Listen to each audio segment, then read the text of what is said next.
We're going to go to Gail Saunders. She's a shot caller, big baller, CEO of her own PR firm, and she's leaning towards your way, so let's see if you can pull over the finish line. Okay. Gail, go for it.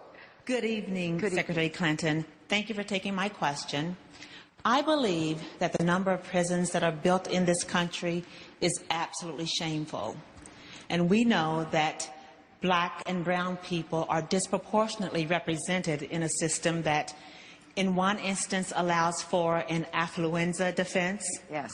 And in other instances really nets tougher penalties on people because they live in a particular zip code. Right. So my question of you, Secretary Clinton, as president, what will you do to address this system, to make it more fair and balanced, and address a system that many are calling modern-day slavery?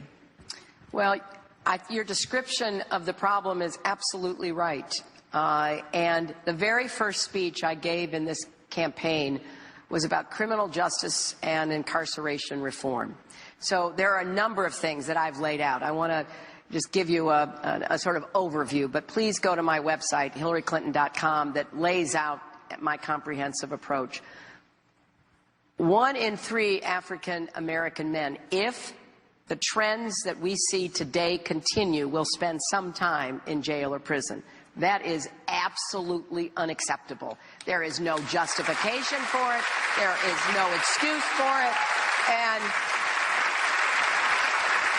I have been going around speaking out that an African American young man is more likely to be arrested, charged, convicted, and incarcerated for doing exactly the same thing as a white man who is not. And what that means is we've got to be honest with ourselves. We have systemic racism that is really at work inside the criminal justice system. And we've got to be willing to stand up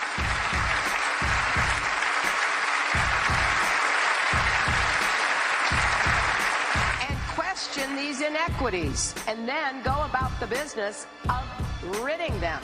We need to divert many more people out of the jail and prison system into diversion programs, job programs, skills programs. Where we are doing this, although it is on too small a scale, it works. And we need to have much more in the way of treatment and help for people who have addictions, who have mental health issues, so that they can be helped, not incarcerated. We need to end private prisons. They are a shameful blot on our prison system. And if we can eliminate the school-to-prison pipeline and substitute a cradle-to-college pipeline, which starts with early childhood education, starts with more help earlier on, then we can begin closing prisons. And I guess the final thing I would say about this overview is I really believe states have got to stop building prisons and start investing in education. Elementary, secondary, and higher education. Jake, I'm sorry.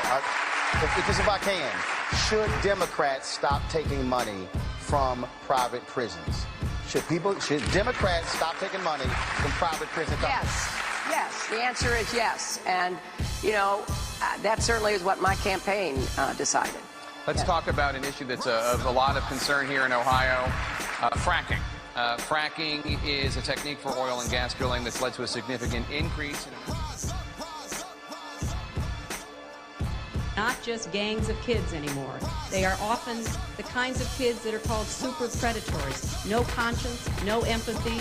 We can talk about why they ended up that way, but first we have to bring them to heel.